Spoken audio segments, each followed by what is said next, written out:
안녕하세요. 욕실 인테리어 기술자 이너바스 이 실장입니다. 지난 이야기까지 제가 왜 퇴사를 했는지 말씀드렸는데 퇴직 후의 이야기를 하려고 합니다. 직장을 그만두게 되면 다시 무슨 일을 해야 할까요?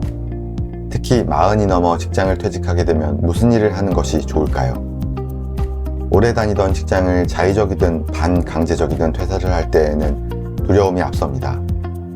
직장을 퇴사하게 되면 자신에게 어떤 일이 일어날까? 두려운 마음이 먼저 듭니다. 가족들과 주변의 지인들은 나를 어떻게 생각할 것인가? 아니, 나에게 어떤 일이 일어날까? 소심하고 내성적인 저로서는 무서웠습니다. 그리고 나에게 질문을 던지게 됩니다.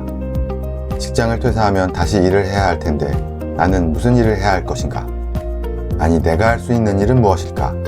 고민되지 않을 수 없습니다. 하지만 퇴사를 하게 되면 몇 가지 선택할 수 있는 길이 있습니다. 첫 번째 길은 다시 새로운 회사에 들어가는 것입니다. 지금까지의 경력을 살려 자신의 마음에 드는 직장을 찾아 들어가는 것은 쉽지는 않습니다. 요즘 청년들이 입사하기도 어려운데 40대 중년층이 들어갈 만한 좋은 일자리는 더 없겠죠.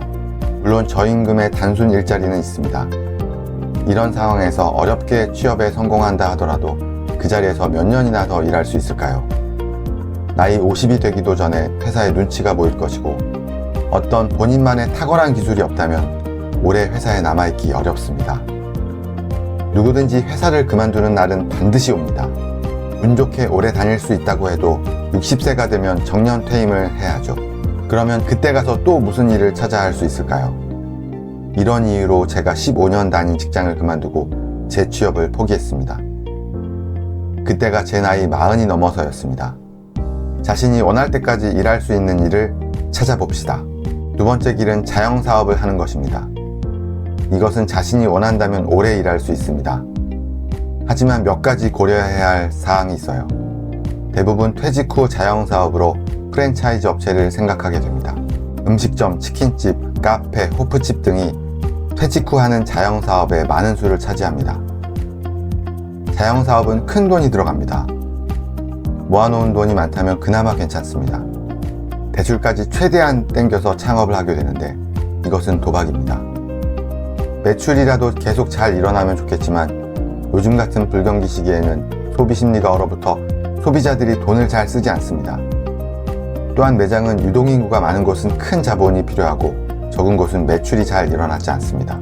지금 대한민국은 장기 불황의 시작입니다. 미중 무역전쟁과 신보호무역 정책으로 수출도 쉽지 않고 내수시장도 어려울 것으로 전망됩니다. 코로나19 같은 팬데믹이 또 올 수도 있고 중동이나 러시아, 우크라이나에서 일어난 지역 분쟁은 또 다른 불씨가 되고 있습니다. 기후위기로 농작물이나 특정 자원의 가격이 언제 얼마나 올라갈지 모르는 것이죠. 불확실성의 시대입니다. 우리나라 경제 성장률도 워낙 좋지 않은 데다가 환율도 많이 올라 있어서 앞으로 물가도 많이 오를 것 같습니다. 이런 악조건 속에서 자영사업을 시작한다는 것은 앞이 보이지 않는 현실에서 버티기 힘든 싸움을 해야 한다는 말이기도 합니다. 상가 건물에 공실이 많은 것을 보면 요즘 왜 자영사업이 어려운지 피부로 느낄 수가 있습니다. 가계대출이 역대급일 정도로 많아진 후 대부분의 자영업자는 은행에 이자 갚는 것도 빠듯합니다. 연체율도 높아지고 있다는 것이 그 증거죠. 저는 자영사업하는 것은 불합리한 도박이라고 생각하고 있습니다. 열심히만 한다고 해서 될 일이 아닙니다. 자영업은 하다가 힘들어도 폐업하기가 쉽지 않습니다. 매장이 다른 임대업자에게 다시 임대가 나갈 때까지 임대료는 내야 하고 매장도 인테리어 하기 전으로 원상복구 해야 합니다.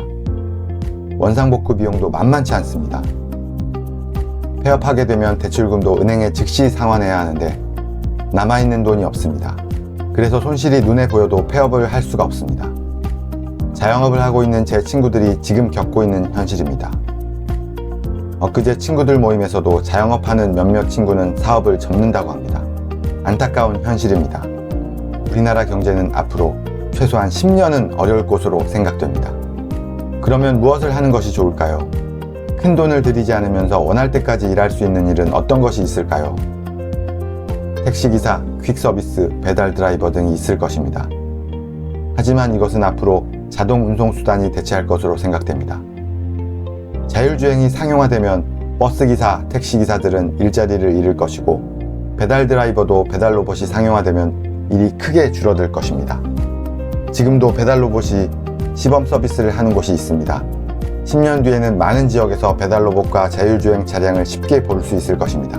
그러면 미래에도 인공지능이나 로봇이 대체할 수 없고 안정적으로 오래 할 수 있는 일은 무엇일까요?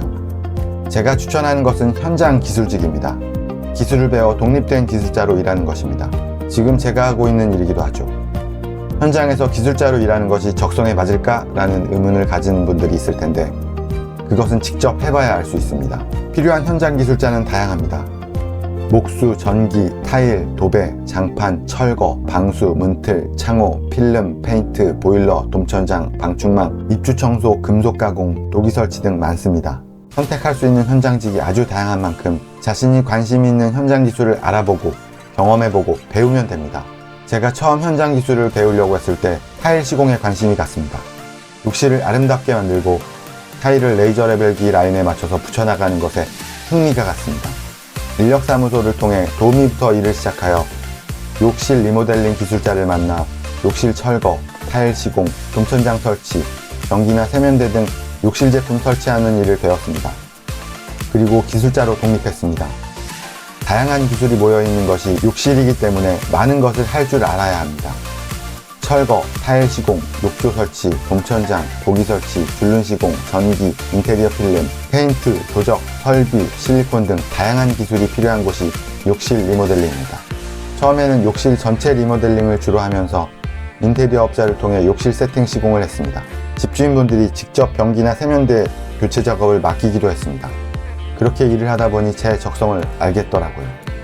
지금은 욕실 리모델링의 전체적인 일보다 변기나 세면대 설치하는 욕실 세팅하는 일이 더 잘 맞습니다. 새 제품을 개봉하여 조립하고 설치하는 일이 더 재밌고 가성비도 있습니다. 저처럼 현장에 여러 가지 일을 해보면서 자기 일을 적성에 맞게 찾아가면 됩니다. 모든 기술은 배워두면 나중에 충분히 도움이 됩니다.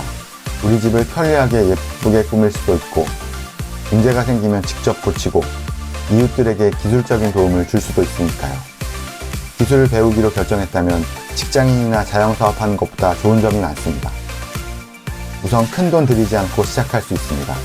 일을 배우면서 수공구부터 전동공구까지 필요할 때마다 하나씩 구매하면 됩니다.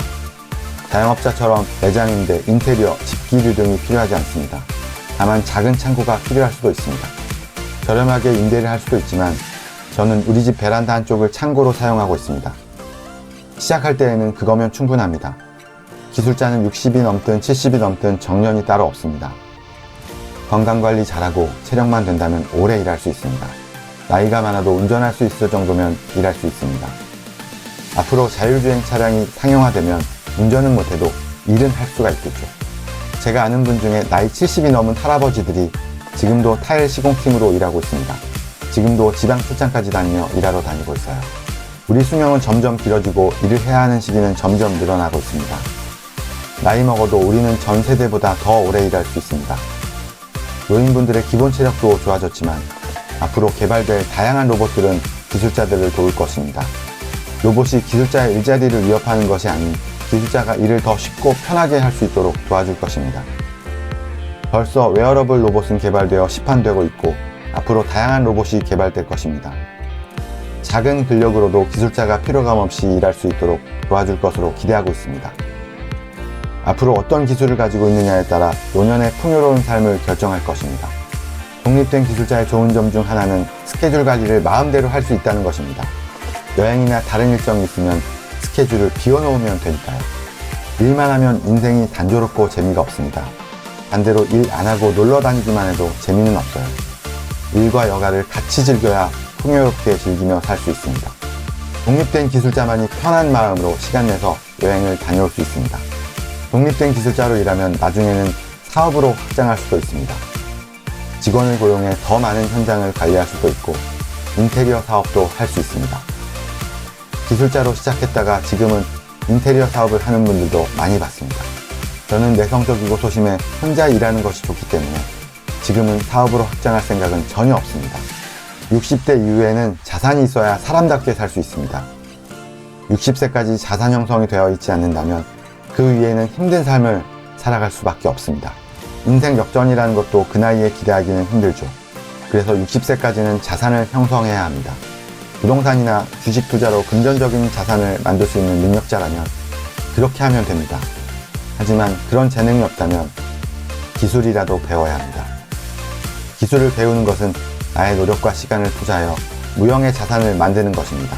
자산을 만든다는 것은 쉽지는 않겠지만 의지만 있다면 누구든 할 수 있는 일입니다. 어떻게 하면 독립된 현장 기술자가 될 수 있을까요? 기술자가 될 수 있는 현실적인 방법은 다음 영상에서 말씀드리겠습니다. 좋아요와 구독은 소심하고 내성적인 제가 영상을 만들 수 있도록 용기를 줍니다. 부탁드릴게요.